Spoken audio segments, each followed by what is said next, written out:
আপনাদের নিউজগুলোই কিন্তু সবাই দেখে বা সব কিছু সবার সামনে আসছে।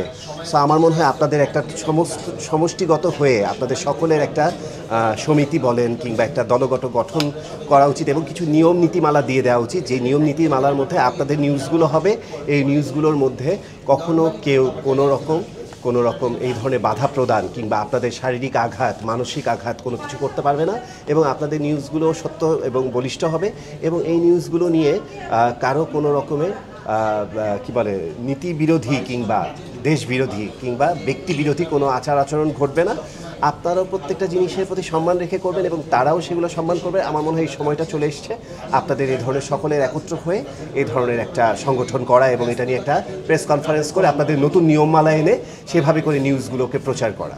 আমি সেদিন রাত্রেবেলা আমি আমার ডাক্তার ফ্রেন্ডদেরকে ফোন দিয়েছি, আমাকে একটু খবর দাও যে আমি ব্লাড দিতে চাই, আমি কোনো না কোনোভাবে তাদের উপকারে আসতে চাই। আমার একটা রক্তের কারণে যদি কারো কোনো একটা শিশু বা কেউ যদি একটু বাঁচে, আমার নিজের কাছে নিজের ভালো লাগবে। আমি অনেক খুঁজেছি এবং এই ধরনের কোনো তথ্য নিউজ বা কোথাও যদি রক্তের প্রয়োজন হয় যেখানে আমি দিতে পারবো এবং আমার কারণে কোথাও উপকারে আসবে, আমি আপনাদের কাছেও বলে রাখছি, আপনারা অবশ্যই আমাকে ফোন করবেন, আমি ডেফিনেটলি গিয়ে ব্লাড দিয়ে আসবো।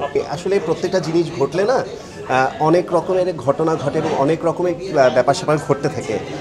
যেই সময়টা এগুলো করার কথা না, এগুলো না করে প্রত্যেকটা মানুষকে মানুষ হিসেবে মূল্যায়ন করে প্রত্যেকের কাছ থেকেই সহযোগিতা নেওয়া উচিত, যে সহযোগিতা কোথাও না কোথাও গিয়ে কাজে লাগবে। এখানে আসলে ভেদাভেদ করাটা মোটেও উচিত না, একেবারেই উচিত। আমার রক্তের গ্রুপ কি সেটা ম্যাটার না, আমি রক্ত দিয়ে আসবো, নিশ্চয়ই কোথাও না কোথাও কারো না কারো লেগে যাবে, কারো না কারোর সাথে তো অবশ্যই ম্যাচ হবে, অবশ্যই ম্যাচ হবে। হ্যাঁ হ্যাঁ, আমার গ্রুপে বিভক্ত আমি করতে চাই না, আমি চাই আমার রক্তটা যাবে কারো শরীরে যার সাথে ম্যাচ করবে, যেখানে ম্যাচ করবে, কারণ আমার রক্তটা বিশুদ্ধ। সো আমি চাই আমার এই রক্ত যদি দিয়ে যদি কেউ প্রাণে বাঁচে, কারো যদি কোনো একটু উপকারে আসে, কোনো মায়ের মুখে হাসি ফোটে, কোনো বাবার মুখে হাসি ফোটে, ডেফিনেটলি আমি সেটা করব। আমি কোনো গ্রুপে বা কোনো রকম কোনো এই যে দল বা জেন্ডার বা কোনো রকম কোনো কিছুতে আমি সীমাবদ্ধতা দেখতে পছন্দ করি না। আমি সবার উপকারকেই উপকার হিসেবে নিতে চাই, সবার সাহায্য নিতে চাই, সবার সাহায্যকে সবার কাজে লাগাতে চাই এবং আমি নিজেও সবার উপকারে আসতে চাই। ধন্যবাদ সবাইকে।